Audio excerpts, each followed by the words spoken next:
Welcome to Law of Initio. आज हम पढ़ेंगे ह्यूमन राइट्स के बारे में। यहाँ पे कुछ प्रीवियस ईयर पेपर्स हैं, साथ ही में कुछ ऐसे इंपॉर्टेंट कॉन्सेप्ट हैं जो बार बार आपके एग्ज़ाम में आ सकते हैं। ये बेसिकली नेट जेआरएफ के लिए है। तो आपने नेट जेआरएफ के एग्ज़ाम में देखा होगा कि कई बार यूडीएचआर से काफ़ी ज़्यादा इंपॉर्टेंट क्वेश्चंस आए हुए हैं। तो अगर हम बात करें यहाँ पर, तो यूडीएचआर में टोटल कितने आर्टिकल्स हैं? तो यहाँ पे टोटल 30 आर्टिकल्स हैं।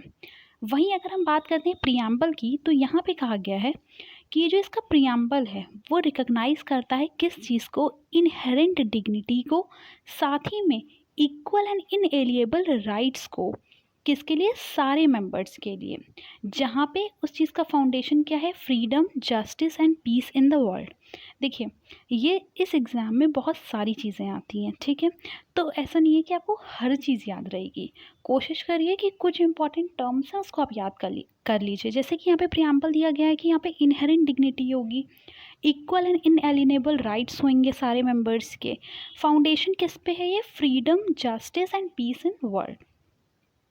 आर्टिकल 1 की अगर हम बात करते हैं, इस आर्टिकल को थोड़ा ध्यान में रखिएगा क्योंकि ये काफ़ी बार आया हुआ है और थोड़ा इम्पॉर्टेंट भी है।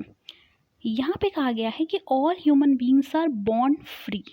क्वेश्चन आता है कि all human beings are born free and equal in dignity and rights, ये किस आर्टिकल में दिया हुआ है? तो आपको आर्टिकल 1 पे टिक करना है, ठीक है? इसके क्वेश्चंस जो हैं वो बेसिकली मैच द फॉलोइंग की तरह आते हैं, इसलिए आपको हर आर्टिकल जो कि इम्पॉर्टेंट है वो आना चाहिए। तो यहाँ पे अगर आप बात देखें तो यहाँ पे आपको याद रखना है कि born free and equal in dignity and rights. साथ ही में आपको क्या ध्यान रखना है? Spirit of brotherhood. तो अगर आज है स्पिरिट ऑफ ब्रदरहुड कहाँ दी गई है, या born free and equal in dignity and rights कहाँ दिया है? तो वो है आर्टिकल 1, ठीक है? अब देखते हैं आर्टिकल 6 में क्या दिया है। आर्टिकल 6 जो है वो कहता है every one has the right to recognition everywhere as a person before the law. Right of recognition, जिसकी आजकल सबसे ज़्यादा चर्चा है कि आप किसी इंसान को सिटीज़न रिकग्नाइज करते हैं कि नहीं। तो यहाँ पे बात की गई आप हर इंसान को राइट ऑफ रिकग्निशन है, ये उसका राइट है, ठीक है? कहाँ पे? Before the law. तो अभी आपने पढ़ा आर्टिकल 1 और दूसरा है आर्टिकल 6। अब बात कर लेते हैं आर्टिकल 7 की। All are equal before the law. देखिए, ये हमारे आर्टिकल 14 की तरह है। All are equal before the law and entitled without any discrimination. तो कोई भी डिस्क्रिमिनेशन नहीं होगा, सब लोग इक्वल हैं बिफोर लॉ और equal protection of the law के तहत आते हैं। ये सारी चीज़ किसकी तरह है? हमारे आर्टिकल 21 की तरह है, साथ ही हमारे आर्टिकल 14 की तरह है। तो आपको ये चीज़ें ध्यान रखनी है कि यहाँ पे अगर आप देखें तो आर्टिकल 1 में दिया है born free and equal in dignity and rights. Article 6 में दिया है रिकग्निशन होना चाहिए। आर्टिकल 7 कैसा है? हमारे आर्टिकल 14 की तरह है, ठीक? आर्टिकल 8 को अगर हम देखें तो यहाँ पे कहा गया है कि हर व्यक्ति को राइट है to an effective remedy. Effective remedy का क्या सेंस है यहाँ पर? यहाँ पे कहा गया है कि अगर कोई भी चीज़ होती है, जैसे हम कहते हैं ना कि उसको रिप्रेजेंटेशन करने का अधिकार है, वही बात यहाँ पे है कि कोई भी राइट बिना रेमेडी के नहीं होती है। तो इफेक्टिव रेमेडी होनी चाहिए। कहाँ से मिलनी चाहिए उसको effective remedy? Competent national tribunals से मिलनी चाहिए, ठीक है? कब मिलनी चाहिए? अगर उसका कोई भी फंडामेंटल राइट है वो वायलेट हुआ है। कैसा राइट? जो कि कॉन्स्टिट्यूशन में दिया है या किसी और लॉ में दिया हुआ है। तो आर्टिकल 8 जो है वो किस चीज़ की बात करता है? इफेक्टिव रेमेडी की। आप याद रखिएगा इस चीज़ को, ठीक है? 9 की बात देखें तो यहाँ पे कहा गया है no one shall be subjected to arbitrary arrest, detention और एग्जाइल। किसी को आप आर्बिट्ररी अरेस्ट नहीं करेंगे। तो ये दोनों का इजी है, एक साथ याद रखना। देखिए, 8 में कहा गया रेमेडी देंगे, 9 में कहा है अरेस्ट नहीं करेंगे। तो आप इसको उल्टा याद कर सकते हैं कि अगर आपने किसी को आर्बिट्ररी अरेस्ट किया है तो उसको आपको रेमेडी देनी पड़ेगी। आर्टिकल 9 में आर्बिट्ररी अरेस्ट है और आर्टिकल 8 में क्या है? रेमेडी। आगे बात करें आर्टिकल 13 की, तो आर्टिकल 13 कहता है यहाँ पर कि every one has right to freedom of movement. वो कहीं भी चल फिर सकता है, कहीं भी रह सकता है, रेसिडेंस हो सकता है उसका कहीं पे भी। हाँ, लेकिन एक जो स्टेट है उसका, उसी के अंदर वो कहीं भी जा सकता है, कहीं भी रह सकता है। जैसा कि हमारा कौन सा आर्टिकल है? आर्टिकल 19, ठीक है? तो यहाँ पे बात की गई है everyone has right to leave any country including his own and to return to his country. वो कंट्री छोड़ के किसी और कंट्री में जा सकता है, रह सकता है। तो आर्टिकल 13 आपको याद रखना है कि यहाँ पे फ्रीडम है मूवमेंट का और रेसिडेंस का। आर्टिकल 15 की बात करें, नेशनैलिटी, ये देखिए ये कई बार पेपर में आया है। आर्टिकल 15 नेशनैलिटी का है, ठीक है। अब आर्टिकल 17 की बात करें, everyone has right to own property. हर कोई व्यक्ति प्रॉपर्टी रख सकता है, ठीक है, और उसको डिप्राइव नहीं किया जाएगा आर्बिट्ररी अपनी प्रॉपर्टी रखने से। ये बात कहाँ दी गई है? 17 में। तो आप ऐसे याद करिए, 13 में दिया गया कि फ्रीडम है, चल फिर सकता है, कहीं जा सकता है, कहीं भी रह सकता है। कैसे रह सकता है? ऐसे याद रखिए कि आर्टिकल 15 में उसकी नेशनैलिटी है क्योंकि, और आर्टिकल 17 में ये है कि अगर वो कहीं रह रहा है तो वो अब उसकी प्रॉपर्टी है, आर्बिट्ररी उससे आप छीन नहीं सकते हैं। आर्टिकल 18 की बात करें तो everyone has the right to freedom of thought, conscience and religion, जैसा हम लोग के आर्टिकल 25 में दिया गया है। तो 18 में क्या है? Freedom of thought, conscience and religion. वहीं अगर बात करें आर्टिकल 26 की, तो यहाँ पे कहा गया है everyone has right to education, ठीक है। क्या कहा गया है कि everybody has right to education. अब अगर आप देखें एक चीज़, तो यहाँ पे कुछ ही इम्पॉर्टेंट आर्टिकल्स हैं जिन्हें मेंशन किया गया है। आप इन्हें सिंगल सिंगल वर्ड से भी याद कर सकते हैं, ऐसा नहीं है कि आपको पूरा पूरा याद करना है, क्योंकि एट दी एंड क्या है कि वहाँ पे आपको मैच द फॉलोइंग में ही आएगा ये। तो एक बार फिर से पढ़ लीजिए। Article 1 bond free, equal in dignity, brotherhood. Article 6 में क्या है? Right to recognition. आर्टिकल 7 में क्या है? जो हमारे आर्टिकल 14 में है। वहीं देखें आर्टिकल 8 में क्या है? तो इफेक्टिव रेमेडी। 9 में क्या है? आपको कोई आर्बिट्ररी अरेस्ट नहीं करेगा। 13 में क्या है? कि आप कहीं भी जा सकते हैं, रह सकते हैं। 15 में है कि आपको नेशनैलिटी है। 17 में है आपकी प्रॉपर्टी आपसे कोई नहीं छीन सकता है। और 18 में है कि आपका freedom of thought, conscience and religion है, जैसा हमारे आर्टिकल 25 में। और 26 कहता है कि राइट टू एजुकेशन है, ठीक। आप बस इतने आर्टिकल्स पढ़ के जाइएगा यूडीएचआर के, ये बहुत ही ज़्यादा इम्पॉर्टेंट है। अब अगर बात हम करें नेशनल ह्यूमन राइट्स कमीशन की, देखिए इससे कई सारे क्वेश्चंस आते हैं। पहली चीज़ ये है, ये एक स्टैट्यूटरी बॉडी है। इस्टेब्लिश कब हुई थी? 12 अक्टूबर 1993, डेट याद कर लीजिएगा। और किसके अंडर आई थी? Under the protection of human rights act, ठीक। इस चीज़ को भी आप याद रखिएगा, स्पेशली इस डेट को। इसके बाद है क्रिएशन हुआ स्टेट ह्यूमन राइट्स कमीशन का भी, जैसे नेशनल ह्यूमन राइट्स कमीशन का हुआ। कंपोजिशन देख लीजिए इसमें कौन कौन होता है। The chairperson is retired chief justice of India, ठीक है, CJI हो सकते हैं, या तो जज ऑफ द सुप्रीम कोर्ट हो सकते हैं, ठीक है। यह है इसका कॉम्पोजिशन। अब यह है कि इन्हें सेलेक्ट कौन करता है, ये किसके रिकमेंडेशन में इनको अपॉइंट किया जाता है। तो उसकी एक कमेटी है, उसमें कौन कौन है? प्राइम मिनिस्टर है जो कि हेड होते हैं, स्पीकर ऑफ लोकसभा है, डेप्टी चेयरमैन है राज्यसभा के, leader of the opposition in both the houses of parliament है, और यूनियन होम मिनिस्टर है, ठीक है। याद रखिएगा इसमें 5 लोग हैं। तो इनकी जो कमेटी है उसमें prime minister, speaker of the Lok Sabha, deputy chairman of Rajya Sabha, leader of opposition in both the houses of parliament और यूनियन होम मिनिस्टर। अब देख लेते हैं कुछ और इम्पॉर्टेंट चीज़ें। इसमें पूछा गया है कि इनका टर्म और रिमूवल कैसे होता है। तो देखिए ये याद रखिएगा, 3 साल के लिए रहते हैं। और कब तक रहेंगे? Until they attain the age of 70 years whichever is earlier, ठीक है। 3 साल याद रखिएगा, 70 ईयर्स याद रखिएगा। और प्रेसिडेंट जो हैं वो इन्हें रिमूव कर सकते हैं इनके ऑफिस से, अगर कोई ऐसी स्पेसिफिक सर्कमस्टांसेस आती हैं तो क्वेश्चन आ सकता है कौन इन्हें रिमूव कर सकता है, तो वो है प्रेसिडेंट। फिर आता है under the act chairpersons of various commission such as. अब इस कमीशन में कितने जो चेयरपर्सन्स हैं वो कौन कौन से कमीशन के द्वारा आ सकते हैं, ठीक है, मतलब किनका किनका होना कंपलसरी है। तो यहाँ पे national commission for schedule caste से मेंबर होना चाहिए, नेशनल कमीशन फॉर ST से होना चाहिए, विमेन कमीशन से, बैकवर्ड क्लासेस से, साथ ही में प्रोटेक्शन ऑफ चाइल्ड राइट्स और chief commissioner for person with disabilities, इन लोगों को मेंबर इसका होना चाहिए। तो यहाँ पे कितने लोग हैं? 1 2 3 4 5 6 लोगों का होना कंपलसरी है। अगर आप देखें तो इसमें कहा गया है कि इन्हें रिमूव आप कब कर सकते हैं।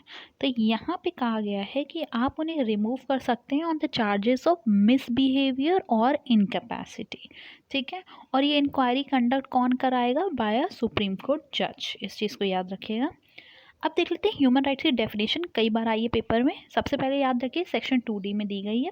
इसमें कहा गया है human rights means the right relating to life, याद रखिएगा, life, liberty, equality, dignity of individual. ठीक है, इसको सीरीज से याद रखिएगा, life, liberty, equality and dignity of the individual guaranteed by constitution और embodied in international covenant and enforceable by courts in India. इतनी बात आप ना भी याद रखें, बस सीरीज याद रखिएगा कि ये life, liberty, equality and dignity है। एक और चीज़, ह्यूमन राइट्स डे जो है उसको हम ऑब्जर्व करते हैं 10 दिसंबर को। ठीक है, सेक्शन 4 देख लेते हैं। यहाँ पे कहा गया कि इनका अपॉइंटमेंट कैसे होगा, चेयरपर्सन का और अदर मेंबर्स का। The chairperson and 3 other members shall be appointed by president bye warrant under his hand and seal. तो इनको बेसिकली देखा जाए तो अपॉइंट कौन करेगा, ये हमने पहले भी पढ़ा है, प्रेसिडेंट। ठीक, सेक्शन 5 में अगर हम देखें तो बताया गया है कि इनका रेजिग्नेशन और रिमूवल कैसे होगा, या कौन कौन से ग्राउंड्स हैं जहाँ पे इनका रेजिग्नेशन दे सकते हैं ये, या इन्हें रिमूव किया जा सकता है। तो ये नोटिस के द्वारा एक राइटिंग में अपनी जो नोटिस है उसे दे सकते हैं प्रेसिडेंट को, अगर ये ऑफिस रिज़ाइन कर रहे हैं तो। और प्रेसिडेंट ने रिमूव कर सकते हैं किसको, चेयरपर्सन को या मेंबर को, अगर वो इंसॉल्वेंट हो गए हैं, अगर वो किसी ऐसे पेड एम्प्लॉयमेंट में हैं जो कि अलाउ नहीं है आपको, या वो अनफिट हो गए हैं। ठीक है, या अनफिट ड्यू टू माइंड और body, infirmity due to mind और बॉडी हो गई है। इसलिए अगर ऐसा माना जाता है कि वो अनसाउंड माइंड के हैं, कन्विक्टेड हैं, तो प्रेसिडेंट क्या कर सकता है, इन्हें हटा सकता है। ठीक है, आपको इतनी चीज़ें नहीं याद रखनी है, बेसिकली आपको याद रखना है सेक्शन 4 में इनका अपॉइंटमेंट है, सेक्शन 5 में इनका रेजिग्नेशन और रिमूवल है। ठीक है, अब बात है 10 में, याद रखिएगा, procedure to be regulated by the commission. ठीक है, अब कमीशन को क्या करना चाहिए, तो इसमें है कि कमीशन जो है वो मीट करनी चाहिए एज टाइम एंड प्लेस जो भी डिसाइड करेगा चेयरपर्सन। ठीक है, 12 में इनके फंक्शंस के बारे में, एक्चुअली ये चीज़ है इम्पॉर्टेंट कि यहाँ पे कई बारी क्वेश्चन आया है सिर्फ और सिर्फ मैच द फॉलोइंग में, कि आप हमें बता दिए किस सेक्शन में क्या चीज़ है। तो याद रखिएगा 10 में प्रोसीजर है, 12 में फंक्शन है, 13 में पावर है और 14 में इसका इन्वेस्टिगेशन है। ठीक है, एक बार फिर से पढ़ लीजिए, 10 में क्या है, प्रोसीजर, 11 में कुछ नहीं है, 12 में है फंक्शन, 13 में है पावर्स और 14 में है इसका इन्वेस्टिगेशन। ठीक है, और 19 में अगर आप देखें, ये क्वेश्चन भी कई बार ही आया हुआ है कि procedure with respect to armed forces, ये किस सेक्शन में दिया गया है, तो वो है सेक्शन 19। ठीक, उसके बाद है 36 में matters not subject to jurisdiction of the commission. क्या क्या चीज़ें ऐसी हैं जिसमें कमीशन हस्तक्षेप नहीं कर सकता है। ठीक है, वो उसके जुरिडिक्शन में नहीं आता है। तो उन्होंने कहा है अगर कोई ऐसा मैटर है जो कि स्टेट कमीशन के यहाँ पहले से पेंडिंग है, ठीक है, या कोई ऐसी चीज़ जिसके बारे में कोई और लॉ बना लिया गया है और वो लॉ फोर्स में है, तो ये किस में था, 36 में था। अगर हम 37 की बात करें, एक चीज़ और ध्यान रखिएगा, ये जो लाइन से कुछ आर्टिकल्स हैं जैसे 36, 37, 38, 39, 40, ये डायरेक्टली आए हैं मैच द फॉलोइंग में। ठीक है, तो ऐसा नहीं है कि आपको इसकी डिटेलिंग पढ़नी है, आपको बस ये याद रखना है कि स्पेशल इन्वेस्टिगेशन टीम जो है वो किस में, सेक्शन 37 में है। Protection of action taken in good faith 38 में है। Members and officers to be public servant, कौन कौन इसमें पब्लिक सर्वेंट होगा, 39 में है। और सेंट्रल गवर्नमेंट की जो पावर है टू मेक रूल, वो 40 में है। देखिए एक बात समझिए, इस पेपर में ऑलरेडी बहुत से सारे सब्जेक्ट्स हैं। ठीक है, तो आप इतनी डिटेल्स नहीं पढ़ सकते, पर कुछ चीज़ें जो आपको याद नहीं चाहिए, जैसे मैच द फॉलोइंग आए तो आप डायरेक्टली उसमें टिक कर सकें बस। तो आपको यही सब चीज़ें याद रखनी है कि 37 में कॉन्स्टिट्यूशन है किस चीज़ का, स्पेशल इन्वेस्टिगेशन टीम्स का। 38 गुड फेथ याद रखिए सिर्फ, 39 में याद रखिए कौन कौन पब्लिक सर्वेंट होगा, 40 में याद रखिए कि सेंट्रल गवर्नमेंट रूल्स बना सकती है। ठीक है, इसके बाद एक और इम्पॉर्टेंट चीज़ है कि ह्यूमन राइट्स को, ये क्वेश्चन भी आया हुआ है इसीलिए इसको यहाँ पे रखा गया है। ह्यूमन राइट्स को क्लासिफाई किया गया है 3 कैटेगरी में, फर्स्ट जनरेशन, सेकंड जनरेशन और थर्ड जनरेशन। पूछा गया था कि किसने किया, तो लुइस बी सोहान ने। ठीक है, अब कुछ इम्पॉर्टेंट ईयर्स हैं, ये डायरेक्टली क्वेश्चंस आए हैं जहाँ पे सिर्फ और सिर्फ आपको ईयर मैच करना था और कुछ भी नहीं। तो जैसे यहाँ पे याद रखिएगा, सिंपल सिंपल चीज़ें हैं, सिर्फ कुछ बातें हैं उसे आप पकड़ने की कोशिश करिए कि टेरिटोरियल असाइलम की बात कब हुई थी। ठीक है, जैसे अगर आपसे पूछा जाए टेरिटोरियल असाइलम की बात कब हुई थी, 1967 में। पूरी चीज़ आप ना भी याद रखें, सिर्फ इतना याद रखें, asylum 1967, status of women 1946, Vienna declaration on human rights कब आया था, 25 जून 1993। इसमें आप डेट भी याद रखिएगा। फिर देखें declaration on rights to development की बात 1986 में, मेंटली रिटार्डेड पर्सन के राइट्स के बारे में 1971 में, साइंटिफिक टेक्नोलॉजी यूज़ करनी चाहिए 1975 में। याद रखिएगा, asylum 1967, status of women 1946, Vienna declaration 1993, declaration on rights to development 1986, mentally retarded 1971, scientific technology 1975। अभी इसमें थोड़ा ज़्यादा है, यहाँ पे कई सारे एक्ट्स हैं जिनको पूछा गया था। नेशनल ह्यूमन राइट्स कमीशन 1993, 12 अक्टूबर 1993। ह्यूमन राइट्स काउंसिल कब आया था, 2006 में। यूडीएचआर आपको पता है 1948। International covenant on civil and political rights 1966। इसके बाद कुछ और इम्पॉर्टेंट है, वो है convention on elimination of all form of discrimination. सारे तरीके का डिस्क्रिमिनेशन उसको एलिमिनेट किया जाए कि जो किसके अगेंस्ट होते हैं, विमेन के अगेंस्ट, 1979। ठीक है, declaration on the elimination of violence against women 1993।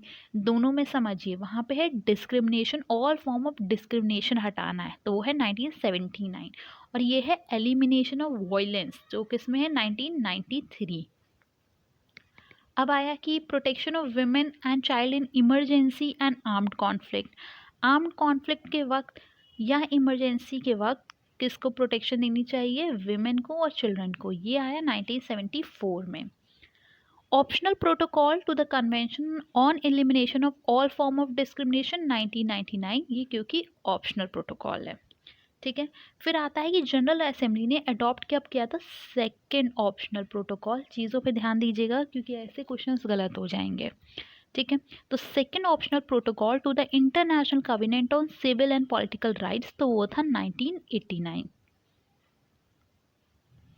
इसके बाद है आप इकोनॉमिक एंड सोशल काउंसिल 1946 याद रखिए। यूएन चार्टर, ये आपको पता होगा ऑलरेडी कि ये कब आया था, 1945 को। French constitution 1789, Magna Carta 1215, Virginia bills of right 1776। ये सब एक साथ आते हैं मैच द फॉलोइंग में। Convention related to status of refugee 1950, American convention जो ह्यूमन राइट्स पे आया था 1969। देखिए, UN charter 1945, French constitution 1989, Magna Carta 1215, Virginia bill 1776। अब याद रखिए रिफ्यूजीज 1950 और अमेरिकन कन्वेंशन कब आया था ह्यूमन राइट्स का, 1969। यहाँ पे बात करी गई है, अगर हम देखें सबसे पहले convention on rights of child, यहाँ से इसलिए स्टार्ट किया गया क्योंकि ये कई बार आया है। Convention on rights of child 1989। European convention जो था on human rights has abolish European commission of human rights by protocol 11। ये भी बहुत बार आया है इसलिए इसको याद रखिएगा कि इसका नाम क्या है, protocol 11। Committee on economic, social and cultural rights was established under इकोसोक। रेजोल्यूशन क्या था, नंबर 17 था, और इसका जो ईयर था वो 1985 है। ठीक है, international covenant on economic, social and cultural rights ये कब आया था, 1976, उसके बाद अगर हम बात करें यूएन सीडॉक का, तो वो आया था 1979 में, but ratified by India in 1993। ये दोनों ही आए हुए थे, इसलिए इसको ध्यान से पढ़िएगा। देखिए, इस वीडियो में बहुत ज़्यादा कुछ एक्सप्लेनेशन नहीं है, क्योंकि ये वीडियो उसके लिए बनाई भी नहीं गई है। इस वीडियो में बेसिकली ये दिखाया गया है कि आपके क्या क्या इंपॉर्टेंट क्वेश्चंस आए थे, उनको एक जगह रख दिया गया है, और ये बता दिया गया है कि किस चीज़ से आपको कौन सा आर्टिकल, कौन सा सेक्शन है जो पढ़ना है। मतलब आप इतना पढ़ के जाइएगा, इसको मत छोड़ के जाइएगा। बाकी जितना आप एक्स्ट्रा कर सकते हैं वो आपके अपने एफर्ट्स हैं। ठीक है, थैंक यू।